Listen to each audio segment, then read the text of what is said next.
ओम शांति। स्वयं को फरिश्ते स्वरूप में स्थित कर सूक्ष्म वतन में इमर्श करें और बाबा का आह्वान करें, प्यारे बाबा आ जाओ। बाबा हमारे सन्मुख ब्रह्मा वृक्ति में विराजमान होकर उपस्थित होते हैं। देखें ब्रह्मा बाप की संपूर्णता को प्राप्त अव्यक्त फरिश्ते स्वरूप को बिल्कुल वाइट स्वरूप में है। वृक्ति में बाप और दादा दोनों आत्माएं हैं। बाबा नयनों द्वारा दृष्टि दे रहे हैं। बड़े ही स्नेह से बाबा की दृष्टि मुझ पर पड़ते ही मैं आत्मा जैसे शांत चित्त हो रही हूँ। आंतरिक शीतलता की अनुभूति हो रही, संकल्पों की गति कम हो रही, अंतर्मन में बाबा ही बाबा समा रहा है। बाबा दृष्टि देकर हम बच्चों को समझाते हैं। आज 29 अप्रैल 2022 की मुरली है। बाबा कहते हैं, मीठे बच्चे, कुछ भी सहन करना पड़े लेकिन इस अंतिम जन्म में पवित्र जरूर बनना है। बाप को पवित्रता की ही मदद चाहिए। प्रश्न, अंतिम दृश्य कौन सा होगा जिसे समझने के लिए अच्छी व विशाल बुद्धि चाहिए? उत्तर में बाबा कहते, अंतिम दृश्य सबके वापिस जाने का है।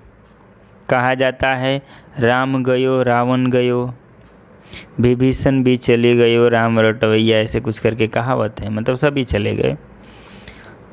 तो बाबा कहते हैं कि ऐसे बाकी सृष्टि की साफ सफाई करने के लिए, नई दुनिया की तैयारी करने के लिए थोड़े ही बचेंगे, बाकी बाबा कहते चले जाएंगे। हम भी जाएंगे, फिर जहाँ जीत हो वहाँ जन्म होगा। बाबा क्या कह रहे हैं कि हम भी जाएंगे। हमें भी बुद्धि में संकल्प आना चाहिए कि हम भी जाएंगे, फिर जहाँ जीत वहाँ जन्म होगा। जहाँ माया जीत बनेंगे, जहाँ विकर्म जीत बनेंगे, जहाँ स्वराज्य अधिकारी बनेंगे, वहाँ फिर से हमारा बाबा कहते जन्म होगा। भारत में ही जीत होगी, बाकी सब खलास हो जाएंगे। राजाएं आदि जो धनवान होंगे वह बचेंगे, जिनके पास हमारा जन्म होगा। फिर हम सृष्टि के मालिक बनेंगे। यह समझने के लिए विशाल बुद्धि चाहिए। अच्छा, गीत है आज का, नयनहीन को राह दिखाओ प्रभु। ओम शांति। बच्चों ने गीत सुना? कहते हैं, हे प्रभु हम अंधे हैं, दर दर पग पग ठोकर खाते रहते हैं। अपने को आपे ही कहते हैं कि हम अंधों की औलाद अंधे हैं। हे प्रभु आओ। गुरुओं के दर, मंदिरों के दर पर, नदियों के दर पर धक्के खाते रहते हैं। किन के दर पर? गुरुओं के, मंदिरों के, नदियों के, है ना। बाबा कहते हैं ऐसे दर बदर भटकते रहते हैं। अर्थ तो नहीं जानते कि हमारा यह बाप है। प्रभु को भी अनेक नाम दे दिए हैं। कहते हैं निराकार नाम रूप से न्यारा है। अब नाम रूप से न्यारी तो कोई चीज़ होती नहीं। तुम कहते हो परमपिता परमात्मा कभी नाम रूप से न्यारा हो नहीं सकता। क्या मनुष्य यह तो आपे ही गाते रहते हैं। पर तुम कहेंगे कि परमपिता परमात्मा कभी नाम रूप से न्यारा हो सकता है क्या? मनुष्य यह तो आपे ही गाते रहते हैं कि हम अंधे हैं। बाप आकर जब रास्ता बताते हैं तो सज्जे हो जाते हैं। सज्जे माना सुजाग हो जाते हैं, जागृत हो जाती है उनकी बुद्धि। बाबा कहते, बाप जो ज्ञान का सागर है वह तुम बच्चों को पढ़ाते हैं। मुक्ति, जीवन मुक्ति का रास्ता बताते हैं। और कोई भी साधु, संत, सन्यासी मुक्ति, जीवन मुक्ति का रास्ता नहीं बता सकते, तो उनको गुरु कैसे कह सकते हैं? ड्रामा में उनका पार्ट है, भारत को पवित्रता पर थमाना है। ड्रामा में सन्यासी आदि जो भी हैं बाबा कहते हैं उनका पार्ट है ना, पवित्रता पर वो भारत को थमाते हैं। भल पवित्र तो रहते हैं परंतु ज्ञान योग से नहीं पवित्र बनते। दवाई खाकर इंद्रियों को मुर्दा बना देते हैं। उनमें कोई ताकत नहीं। ताकत तो तब मिले जब गृहस्थ व्यवहार में रहते व स्त्री पुरुष दोनों स्वयंवर रच शादी कर फिर पवित्र रहें। उनको कहा जाता है बाल ब्रह्मचारी युगल। यहाँ भी बाप से बल मिलता है। परमपिता परमात्मा ही आकर पवित्र मार्ग स्थापन करते हैं। मनुष्य में देवी देवता पवित्र प्रवृत्ति मार्ग वाले थे। जो सतयुग में मनुष्य थे, बाबा क्या कह रहे हैं, सतयुग में देवी देवता पवित्र मार्ग वाले थे। उनको पवित्र रहते भी बच्चे थे। मनुष्य यह नहीं जानते कि परमपिता परमात्मा कैसे बैठ उन्हों को ताकत देते हैं। जो घर गृहस्थ में रहते भी नग्न नहीं होते। द्रौपदी ने पुकारा था ना कि यह दुशासन हमको नग्न करते हैं। ऐसे यहाँ भी बहुत बच्चियाँ पुकारती हैं। अब परमात्मा आकर 21 जन्मों के लिए नग्न होने से बचाते हैं। द्रौपदी कोई एक नहीं थी। बाबा कहते तुम सब द्रौपदियाँ हो। तुम बच्चों को शिक्षा मिलती है। भल पति तुम्हें मारे पीटे परंतु तुमको सहन करना है, क्योंकि पवित्र होने बिगर तुम पवित्र दुनिया के मालिक तो बन नहीं सकती। कल्प कल्प तुम माताएं ही शिव शक्तियाँ बनी हो। जगत अम्बा सरस्वती की शेर पर सवारी दिखाते हैं। यह भी तुम्हारी ही महिमा है। यह है ही पतित दुनिया अथवा आसुरी दुनिया। पावन दुनिया माना ईश्वरी दुनिया। तो राम आकर के परमात्मा राम आकर के राम राज्य स्थापन करते हैं। पवित्रता फर्स्ट है। काम विकार कितना बलवान है। अच्छे अच्छे मनुष्य भी कह देते हैं इम्पॉसिबल है जो कोई पवित्र रह सके। क्या कह रहे हैं बाबा, अच्छे अच्छे मनुष्य भी कह देते हैं कि इम्पॉसिबल है जो कोई पवित्र रह सके। अरे सतयुग में देवी देवता संपूर्ण निर्विकारी थे।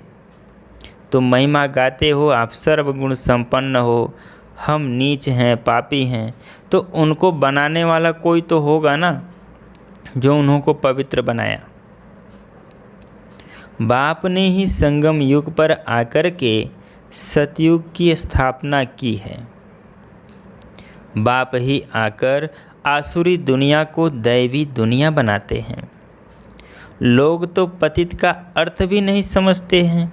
अरे तुम पुकारते हो कि हम सब पतित हैं, हे पतित पावन आओ। अब बाबा कहते भारत पवित्र था तो डबल सिरताज था। अब तुम हर एक की बायोग्राफी को भी बाबा कहते अब तुम हर एक की बायोग्राफी को भी जानते हो। अब तुम बाप के बने हो। तुमको गॉड फादर की बुद्धि में याद आता है। तुमको गॉड फादर ही बुद्धि में याद आता है। वह बाप निराकार है, परम धाम में रहने वाले। ऐसे बाप को बिल्कुल नहीं जानते। मनुष्य इस समय बहुत दुखी है। मौत का देखो कितना डर लगता है। अब बाप कहते हैं मौत सामने खड़ा है। पहले खून की नदियाँ बहेंगी, फिर दूध की नदियाँ बहेंगी। पहले खून की नदियाँ बहेंगी, फिर दूध की नदियाँ बहेंगी। अब बाप तुमको विषय सागर से निकाल क्षीर सागर में ले जाते हैं। लक्ष्मी नारायण क्षीर सागर सतयुग में है। यहाँ तो दूध पीने के लिए भी नहीं मिलता, पाउडर मिलता है। सतयुग में कोई चीज़ की कमी नहीं रहती। बरोबर भारत पहले स्वर्ग था, अभी नर्क हो गया है। एक दो को डसते रहते हैं।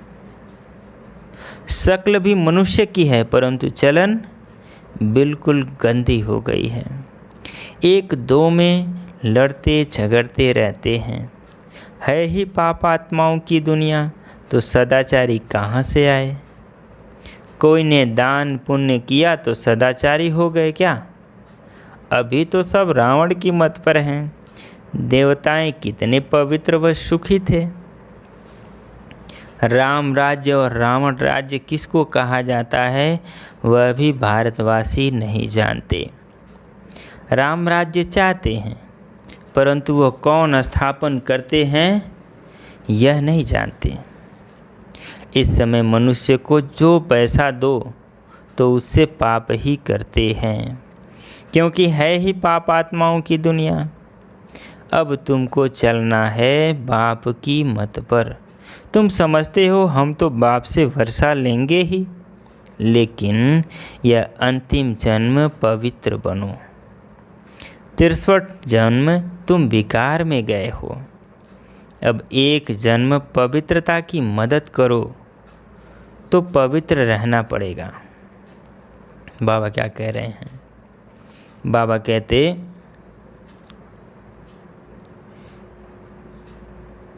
बाबा कहते हैं तुम समझते हो हम तो बाप से वर्षा लेंगे, लेकिन यह अंतिम जन्म पवित्र बनो। 63 जन्म तो तुम विकार में गए हो, अब एक जन्म पवित्रता की मदद करो तो पवित्र रहना पड़ेगा। कृष्ण गोरा था, फिर काम चिता पर बैठने से अब श्याम बन जाते हैं। फिर ज्ञान चिता पर बैठने से गोरा बन स्वर्ग का मालिक बनते हैं। तुम ही देवता थे, अब असुर बन गए हो। यह चक्र है, पूज्य सो पुजारी, पुजारी से फिर पूज्य। सन्यासी कह देते आत्मा सो परमात्मा, तो कितना फर्क पड़ जाता है। आत्मा ही पूज्य और पूज्य से फिर धीरे धीरे पतित बनते बनते बिल्कुल पुजारी बन जाती है। और ये यथार्थ ज्ञान जो परमात्मा देते हैं। और सन्यासी लोग कहते आत्मा सो परमात्मा। तो बाबा कहते रात दिन का फर्क हो जाता है। ड्रामा अनुसार सबको गिरना ही है। अब तुमको गुरुओं का गुरु, पतियों का पति, बेहद का बाप मिला है, तो उनकी श्रीमत पर चलना है। परमपिता परमात्मा को तो मानते हो ना।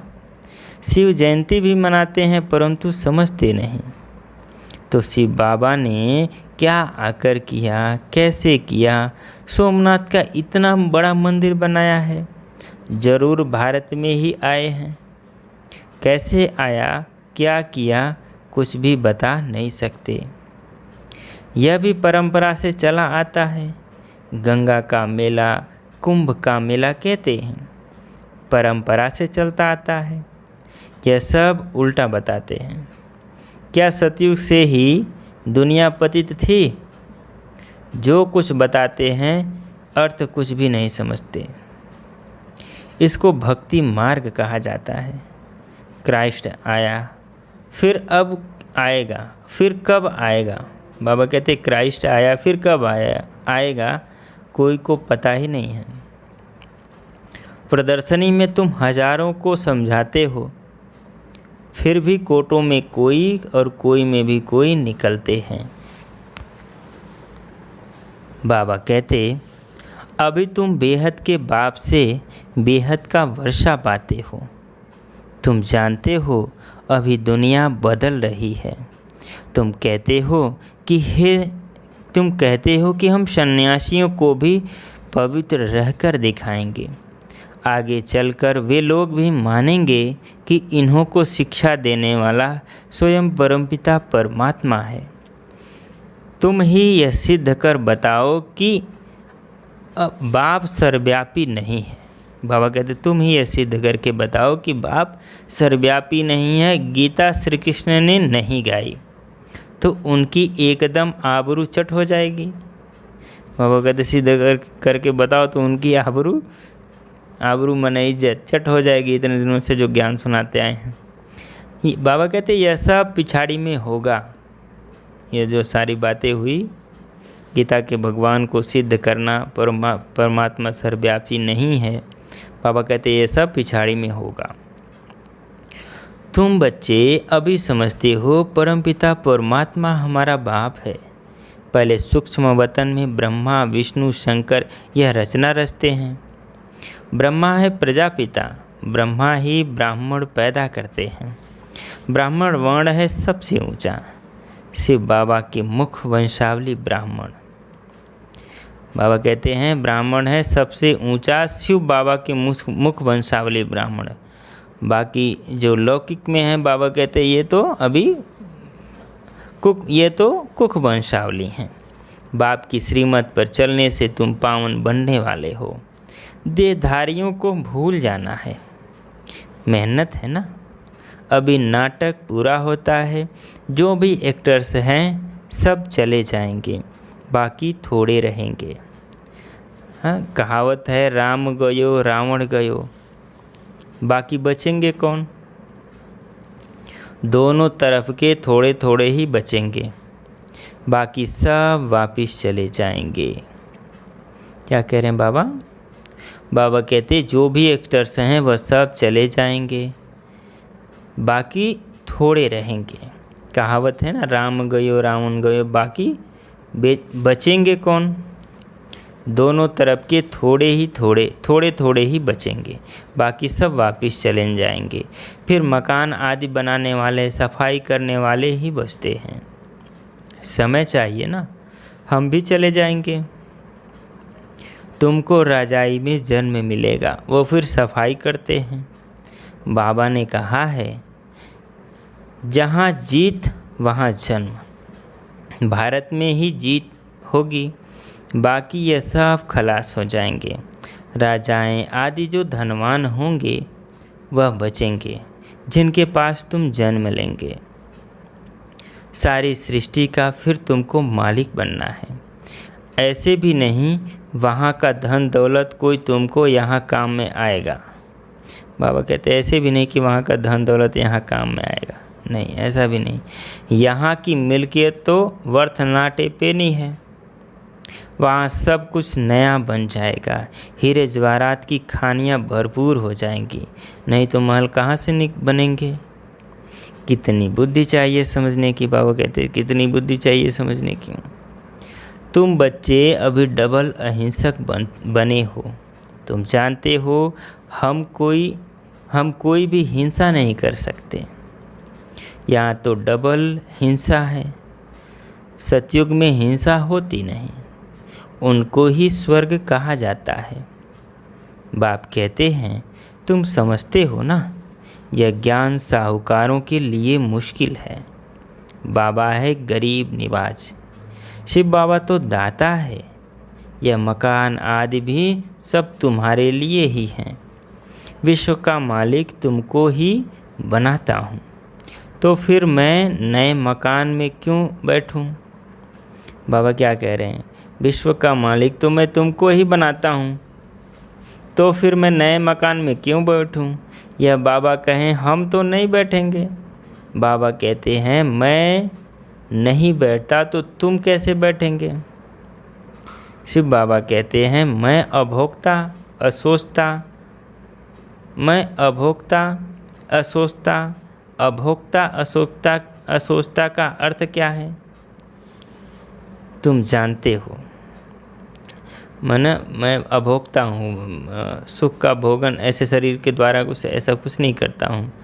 असोचता हूँ मतलब क्या, कैसे, कब होना है, ज़्यादा कुछ सोच विचार करने का काम बाबा का नहीं है। वो तो स्थापन करते हैं, फिर वो चले जाते हैं न्यारे प्यारे रहने वाले, वो शरीर धारण ही नहीं करते।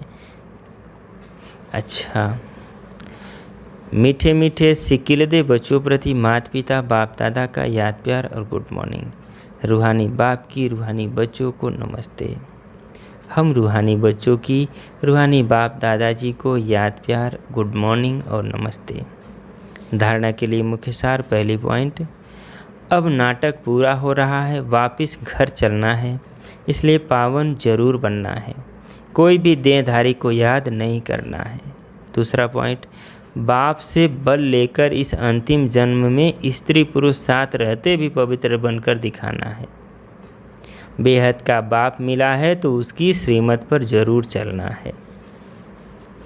वरदान, अपने देवताई संस्कारों को इमर्ज कर दिव्यता का अनुभव करने वाले व्यर्थ से इनोसेंट अविद्या स्वरूप भव। व्यर्थ से इनोसेंट अविद्या, बिल्कुल ज्ञान ही नहीं हो उसका। बाबा कहते वरदान है, अपने देवताई संस्कारों को इमर्ज कर दिव्यता का अनुभव करने वाले व्यर्थ से इनोसेंट अविद्या स्वरूप भव। स्पष्टीकरण, जब आप बच्चे अपने सतयुगी राज्य में थे तो व्यर्थ व माया से इनोसेंट थे, बिल्कुल अज्ञान थे। इसलिए देवताओं को सेंट व महान कहा जाता है। तो अपने वही संस्कार इमर्ज करो, व्यर्थ से अविद्या स्वरूप बनो। समय, श्वास, बोल, कर्म सब में व्यर्थ की अविद्या अर्थात इनोसेंट बनो। जब व्यर्थ की अविद्या होगी तब दिव्यता स्वतः और सहज अनुभव होगी। इसलिए यह नहीं सोचो कि पुरुषार्थ तो कर रहे हैं, लेकिन पुरुष बन इस रथ द्वारा कार्य कराओ। बाबा कह रहे हैं ये नहीं सोचो कि पुरुषार्थ तो कर ही रहे हैं, नहीं, लेकिन पुरुष बन, मन सामर्थ्यवान बन, इस रथ द्वारा कार्य कराओ। कैसे? श्रीमत का कार्य कराओ। एक बार की गलती दोबारा रिपीट ना हो। महावीर होते हैं कि गलती बार बार नहीं करते, जैसे मम्मा। तो बाबा कहते पुरुष बन इस रथ द्वारा कार्य कराओ, एक बार की गलती दोबारा रिपीट मत करो। स्लोगन, रूहानी गुलाब वह है जो कांटों के बीच में रहते भी न्यारे और प्यारे रहते हैं। रूहानी गुलाब वह है जो कांटों के बीच में रहते भी न्यारे और प्यारे हैं। मातेश्वरी जी के अनमोल महावाक्य। कई मनुष्य प्रश्न पूछते हैं कि क्या सबूत है कि हम आत्मा हैं? अब इस पर समझाया जाता है, जब हम कहते हैं कि अहम आत्मा उस परमात्मा की संतान है। अब यह है अपने आप से पूछने की बात, हम जो सारा दिन मैं कहता रहता हूँ वो कौन सी पावर है? और फिर जिसको हम याद करते हैं वो हमारा कौन है? जब कोई को याद किया जाता है तो ज़रूर हम आत्माओं को उन्हों द्वारा कुछ चाहिए। हर समय उनकी याद में रहने से ही हमको उस द्वारा प्राप्ति होगी। देखो, मनुष्य जो कुछ करता है जरूर मन में कोई न कोई शुभ इच्छा अवश्य रहती है। कोई न कोई शुभ इच्छा जरूर रहती है। कोई को सुख की, कोई को शांति की इच्छा है। तो जरूर जब इच्छा उत्पन्न होती है तो अवश्य कोई लेने वाला है, और जिस द्वारा वो इच्छा पूर्ण होती है वो अवश्य कोई देने वाला है। तभी तो उनको याद किया जाता है। अब इस राज को पूर्ण रीति से समझना है। वह कौन है? यह बोलने वाली शक्ति मैं स्वयं आत्मा हूँ, जिसका आकार ज्योति बिंदु मिसल है। जब मनुष्य स्थूल शरीर छोड़ता है तो वो निकल जाती है।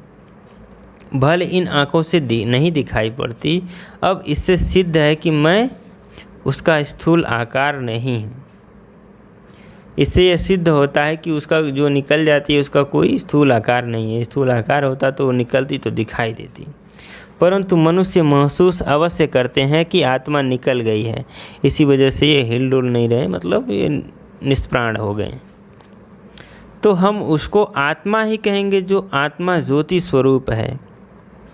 तो अवश्य जब आत्मा ज्योति स्वरूप है तो अवश्य उस आत्मा को पैदा करने वाला परमपिता परमात्मा भी उसके ही रूप मुआफिक होगा। जो जैसा होगा उसकी पैदाइश भी वैसे ही होगी। फिर हम आत्माएं उस परमात्मा को क्यों कहते हैं कि वो हम सर्व आत्माओं के परम हैं, सब आत्माओं से परम हैं? क्योंकि उनके ऊपर कोई भी माया का लेप छेप नहीं है। बाकी हम आत्माओं के ऊपर माया का लेप छेप अवश्य लगता है, क्योंकि हम जन्म मरण के चक्कर में आते हैं। अब यह है आत्मा और परमात्मा में फर्क।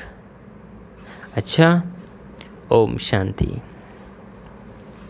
आज 29 तारीख की मुरली में बाबा कहते हैं, मुरली सार में, मीठे बच्चे कुछ भी सहन करना पड़े लेकिन इस अंतिम जन्म में पवित्र जरूर बनना है। बाप को पवित्रता की ही मदद चाहिए। प्रश्न, अंतिम दृश्य कौन सा होगा जिसे समझने के लिए अच्छी विशाल बुद्धि चाहिए? उत्तर, अंतिम दृश्य सबके वापस जाने का है। कहा जाता है राम गयो रावण गयो, माने सभी चले गए। बाकी सृष्टि की सफाई करने वाले, नई दुनिया की तैयारी करने वाले थोड़े ही बचेंगे। हम भी जाएंगे फिर जहाँ जीत वहाँ जन्म होगा। भारत में ही जीत होगी, बाकी सब खलास हो जाएंगे। राजाएं आदि जो धनवान होंगे वह बचेंगे जिनके पास हमारा जन्म होगा। फिर हम सृष्टि के मालिक बनेंगे। यह समझने के लिए विशाल बुद्धि चाहिए। गीत है, नयनहीन को राह दिखाओ प्रभु। अच्छा, ओम शांति।